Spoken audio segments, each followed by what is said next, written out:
Hello again, this is Sports Betting Whale on Tuesday, May 9th, 2017. Thank you for joining us again for another great whale experience. In today's video, I'm going to talk to you about what's worked for me in baseball. There's about 30 different factors that I look at the games, and I'll be discussing several of them with you, and we'll continue throughout the video series to give you more. I'm also answering some questions about how you win in baseball that will be of very good use to everybody watching this video. So there's some questions today that I'm going to go ahead and answer first. Then we'll go into the round robins for today. There's two of them at the end of this video. First question, if the sportsbook won't let me put a money line bet and a total bet on the same team in the same parlay, then should I switch one of the bets with another bet from another group? Actually, that's an unusual position for the sportsbook to take. I haven't seen them having a problem with the money line and a total on the same team, unless it's in football where there's correlation bets, where there's a rule that you have to have a 3 times difference between the spread and the total. But in baseball, I've never seen that happen. So if that's, for whatever reason, if that's what's happening, then yeah, go ahead and put one of them in a different group, because as long as they hit, you'll have 2 winners going into 2 different groups, which is great. Next one, I'm looking at the betting tickets you post on Twitter and Instagram, and it seems that you are betting different amounts on each round robin. Why is that? How come you don't bet the same amount for all your round robins? Okay, the money management system that I use is based on a progressive system. So it goes up when we're doing well, or I really like the games more than typical, and we go down to lower amounts when we aren't hitting, or I'm just not feeling them as going to be exceptional day. I like to continue to go forward as much as possible, because it every time I do, the wins and losses have an impact on my ability to predict them in the future, because it's very real to me. So you'll see me go higher as I'm winning. You'll see me go lower as I'm losing, typically, unless there's just a particular day, and I'll let you guys know when I feel like the stars align and the games really match up favorably under all the systems I look at. Which leads to the next question. What are the factors you use when deciding what teams to play on? For example, pitching matchups, historical success versus teams, hitting streaks. What kind of patterns you look for? What are the red flags? There are about 30 different things that I've noticed that impact the outcome of games. In a handicapping on these baseball games, I'm looking at a variety of factors. I'm definitely looking for the patterns. One of the key things is, are the teams hitting?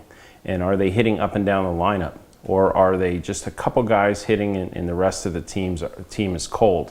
When you can ride a team where they're hitting well up and down the lineup, like the New York Yankees right now, they're doing incredibly well on the hitting performance. They've got more runs by far than anyone in the American League, and they're continually getting better. They've got a great mix of new and young guys with a couple of veterans.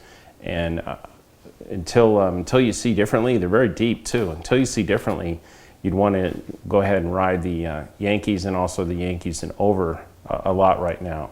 So I'm looking for the current trend. I'm not so concerned about what happened last year. I'm not so concerned about what happened a month ago. What I'm looking for is what's happening right now. What's the most likely event to occur today when these teams meet? Now, that doesn't mean you just take the hot team versus the cold team. You have a lot of factors that come into play. The pitching matchups are important. Have they recently played? Has there been a series where they played, like last night, Oakland and Angels had played recently, and Oakland had lost and got swept at Anaheim, the Angels. So then they turn around and go back to Oakland.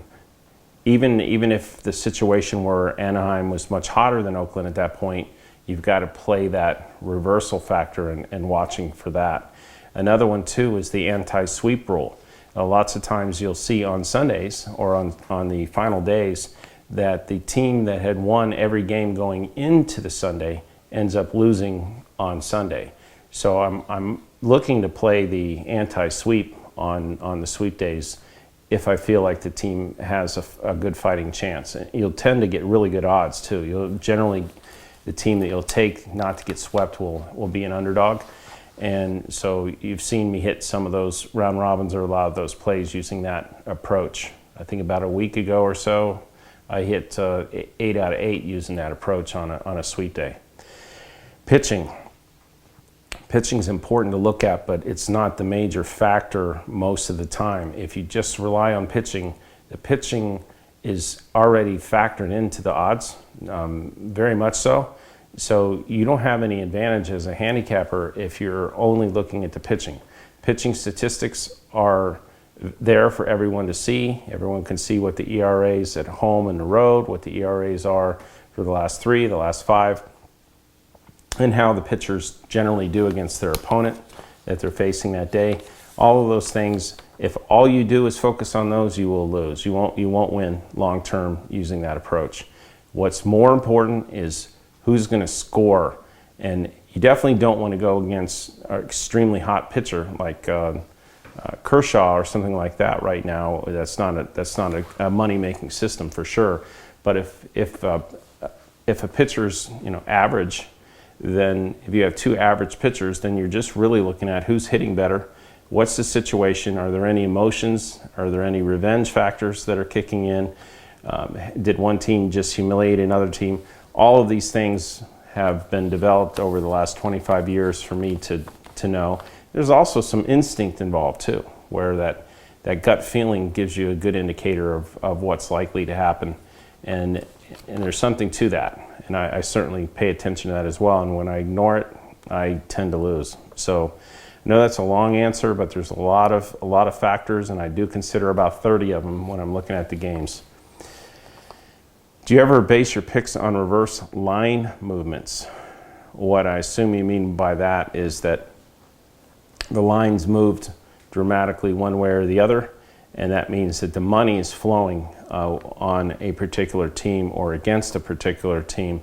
No, I don't pay any attention to that, because if I paid attention to that, then that means I'm just betting like everyone else does, and I'm picking like everyone else does. I do not care what anyone else thinks about the games, the other handicappers. I'm looking at the factors that I've known have worked over time, and I also know that the system I use with round robin and the acceleration system outdoes anybody that I've ever seen before. I don't know anybody that's made as much money as I have and consistently do with such a small amount of money to start with. So there may be some others out there, but I've never seen them. So that's why I'm excited about sharing this with you. There's a lot of research, a lot of historical information and statistics and data, plus gut instincts that come into play. And I catch rolls frequently. As we catch the rolls, you'll win a lot of money. Do I get cold? Yes, everyone's seen that I get cold, but we lower our amounts when I get cold. My cold streaks, extended cold streaks, are more rare than my extended hot streaks, which is good. And over time, you're going to see that. I always put my money where my mouth is, and I want to show you step by step that if you stick with this system during the good times, bad times, just stick with it. At the end of the season, at the end of the year, you're up, and you've had a lot of games to watch, and it's been exciting, and you'll win more percentage-wise off your base amount than any system I've ever seen. And that's why I'm committed to continue to share that with you through this video channel. Okay, today we're going with 2 round robins, and we're going to go 3s and a 4. The first one is 951 St. Louis. Second is over on St. Louis. Third one is the Mets, and the fourth one is the Rockies game 1, which just started recently. So that's St. Louis, over on St. Louis, the Mets, and Rockies game 1. Second round robin, again 3s and a 4. Tampa Bay, Yankees and over, which we just discussed, and over on Arizona. So that's Tampa Bay, Yankees and over on Arizona, 3s and a 4 for the second round robin. I hope this has helped, and I really do encourage you to text or email me questions, because I want to be able to explain as much as I can. The more I know the questions you have, the better I can explain what has worked for me in the past and will continue to work for all of us in the future. Thank you. Look forward to seeing you tomorrow. Going forward, I'll continue to release all of my daily picks to you for free if you text me or subscribe to my mailing list. So make sure to text me or subscribe to my free mailing list so I can continue sending you all of my picks every day. I've made tens of millions of dollars betting on sports over the years, and now I'm finally breaking my secret so that you too can share in my success. All you have to do is either click on the link in the description of this video or send me a text message to my phone number at 702-462-1135. If you're texting me from outside the United States, add the +1, so it's +1 702-462-1135. I will begin texting and emailing you with all of my daily picks whenever they come up. Remember, subscribing to my mailing list is 100% free, no strings attached. And every day that you're not a subscriber to my free mailing list is another day that you may have missed out on one of my devastating winning runs. So be sure to click on the link in the description of this video or send me a text at 702-462-1135, or if you're outside of the United States, +1 702-462-1135 to join my mailing list today, 100% free. And you'll be the first to know when I release my killer picks every single day. Again, 100% free.